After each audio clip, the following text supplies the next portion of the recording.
السلام عليكم ورحمة الله وبركاته. أصحاب تقاليق هو إذن سلامة وبلاشين عنا بفاشيون سورة دواد إن شاء الله. هذا النوع سبتهاي فضلا سبسكرايب لايك شير كومنت هناك هالمامين هذا هو النور جو جرتنا سورة دواده.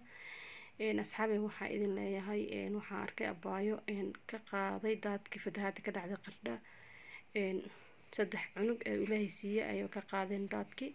وعلى الحمو المهاجة أو جديد أو بي كقاضين داقة وصل قلين بيها sidii ay sheegtay marka walaahi qofkii caawin karo ha soo caabiyo lambarkeeda meesha ayuu saaran yahay.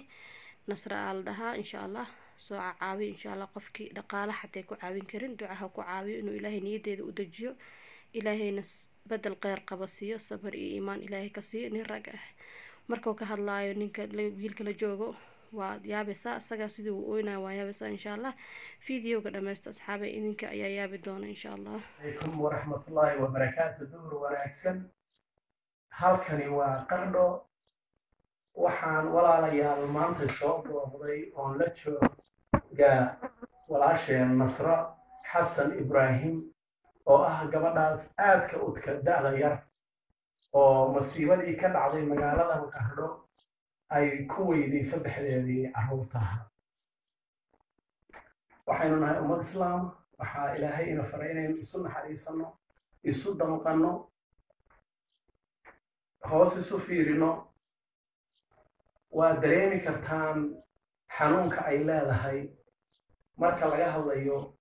ubad ilaahay ku siiyey oo haddana kaala maqnay. hal cunug ayaynaan awoodin in aynu ku qanacno oo qalbideen iyo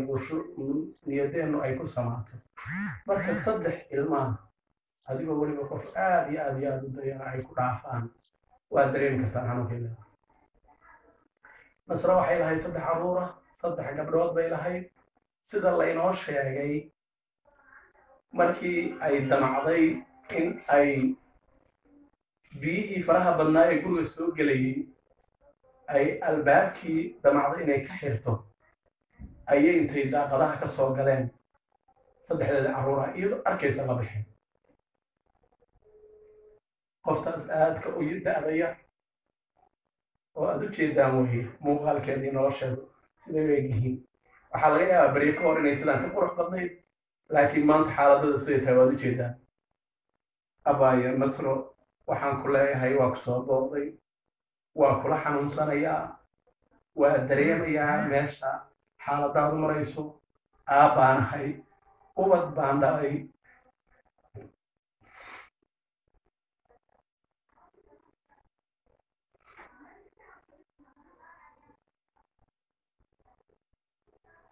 ilaahay waxaan kaaga baryayaa inuu samir iyo iimaan kaa siiyo. ilaahay waxaan kaaga rajaynayaa inuu bedel khayr qaba kugu bedelo. waad yar tahay, niyaddu yay kaa dhiman, ha calool xumaan. waa kula jirnaa, waa kula joogaynaa,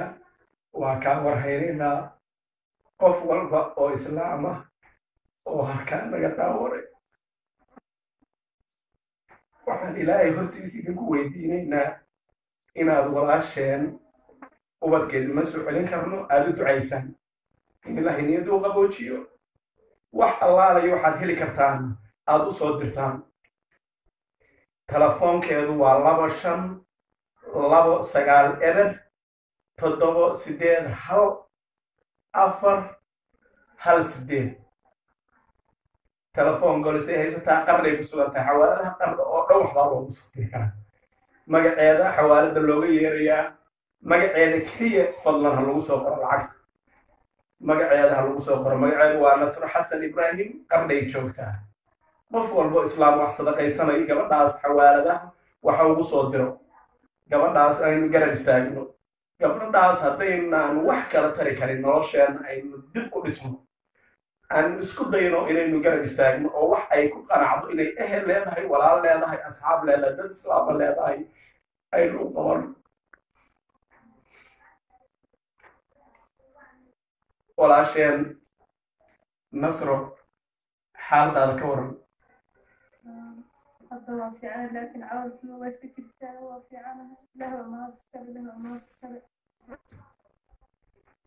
waxaa ka warantaa walal macaan adigoo arkay carruurta ku dhaafeen miyaa waa u jeeda carruurtaada markay ka qaadanayeen albaabka markii hore way xidhnaayen walaal albaabka way xidhnaa biyarkii waan seexsaday kadibna ilmeel baanaa isku dhiganayay biyo walaalay soo galay oo dareemay oo anigii qooyo waan kacay carruurtii baan kulli waxa wada dafay guri 3 mitir marka lagu gaaro buu ciyaalkii la dabaashay haddaan la dabaashayna guryo markay isku dibay biyo albaabka naga soo galay albaabka lagu soo tuuray kadib baan biyo wada raacnay ciyaalkiina anaa u jeeda oo anigana badii u dareemay walaal waxay sheegtay ilaahay baa naga badbaadiyay anigana tagay ilaahay baa buu mahad iskala taana ka helay wax kasta qoraal ku dhacaa walaalayaal asxaabay waa ujeediin abaayo waxay leedahay ilmihii ayadoo ujeedo ayay biyihii qaadeen xitaa ayadii way qaadi gaareen laakiin ilaaha ka badbaadiyay ilmahan ilaaha u qoray intaasoo waqtigooda ku ekaa marka sabar iyo iimaan ilaahay ha ka siiya ayaan leenahay idinkana waa ujeediin gurigeeda maanta inuu cidla yahay ee joodar ku fadhiso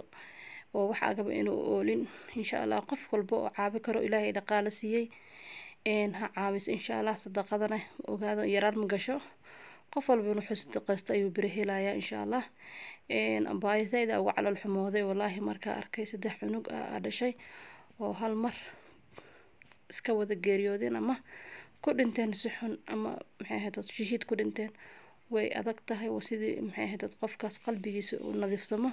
laakiin ilaahay subxaanahu wa tacaala waxa uu baryeena ilaahay sabar iyo iimaan saadaq inuu ilaahay siiyo niyadeedana u dajiyo qof waliba oo caabi karto ha noqoto duco ha noqoto lacag qof waliba waxay ku caabi kartaa ku caabis insha allah lambarkeedana meesha ayuu saaran yahay qofkii sii raban insha allah meesha ayuu kasii helayaa hala caawiyo abaayo ilaahay ha caawiyo ayaan leenahay ilaahayna maxay ahayd qalbigeeda allah u dajiyo wax kastana qadar waaye wax kastana qadarta ilaahay ku dhacaan marka ilaahay ayay ka qoran yihiin wax kastaba ilaahay agtiisa ayay ka qoran yihiin wiilkan waa aragtay sida waa ujeedin sida uu la murgoonayo misna uu iskaga ooynayo waxa uu la ooynayo wax meesha yaala waaye aabbo wax dhala waaye sida uu sheegayo waa sax qof markay wax dhashay dhedheel ma ahan way dareemi kartaa xanuunka ay leeyihiin ilmaha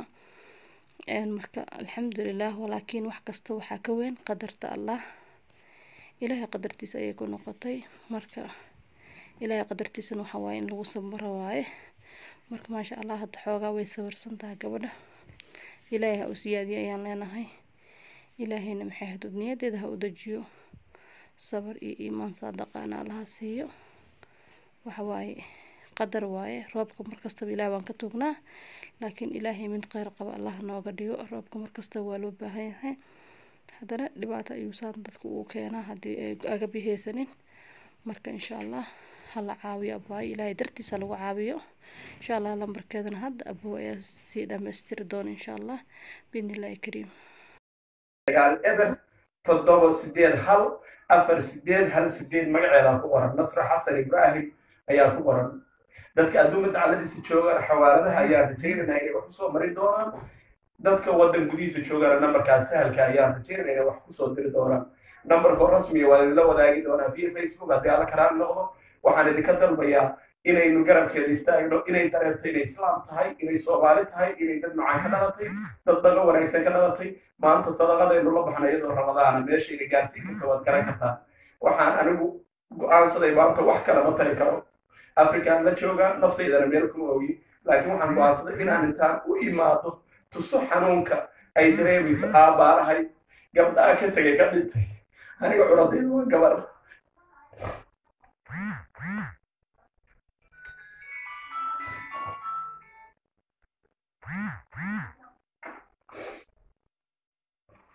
gabadh qiimahay leeda waa garan kartaa ilaahi subxaana wa tacaala wuxuu yidhi qofka uu gabar siiyo waa ku manna sheegtaa gabar baa ku siiyey manfaca iyo wanaagay leedahay gabar waa garan kartaa naxariisteeda waa garan kartaa dulqaadkeeda waa garan kartaa walaalayaal aan nasro garab istaagno aan nasro u qareenno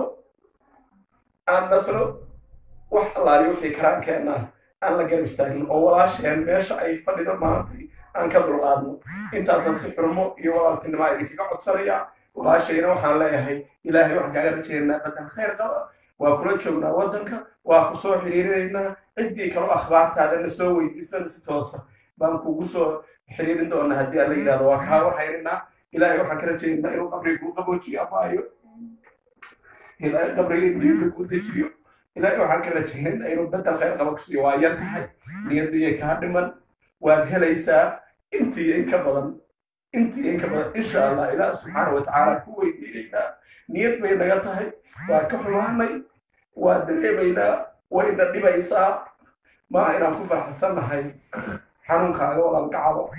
ilaahay kuu boogadhayaan ku leeyahay dulqaada inta ka horraysa xaashaa lilah wax walba waynoo hagaagayaan allah ku barakeeyo walaalayaal waxaan mar labaad iyo mar saddexaad idinka codsanayaa inaad sida ugu dhaqsaha badan baa ugu soo jawaabtaan waxaan si gooniya ula hadlayaa dadka wax haysta oo ama ganacsatada ama siyaasadda ku jira ama dadka kale oo waxa weeyaan political figureska ah qof walba oo heli kara hanti wax dheer isaga inuu walaasheedan hawsha iyadaa kala qayb qaataan rajaynayna usoo mariya xawaalada uguna soo dira telefoonkan ah 2529 ebe 78148 25290 7814818 الله يدين شرفه وحبيب فرح وحان مهانتي نصيب وياش إلى صوبه ولا شيء نصره حسن إبراهيم sidoo kale waxa ila jooga oo hadda guriga qolkayna wala sugan saygeedii walaalkay Umar marka xaasha lillahi baan leeyahay hawsha iyada halkaasay inuu ahaanaysa ilaahay idin barakeeyo waxaan idin rajaynaynaa gurmad degdeg oo horey loo arag Soomaalida dhexdeeda inuu ka sameeyo salaamu alaykum wa rahmatullahi wa barakatuh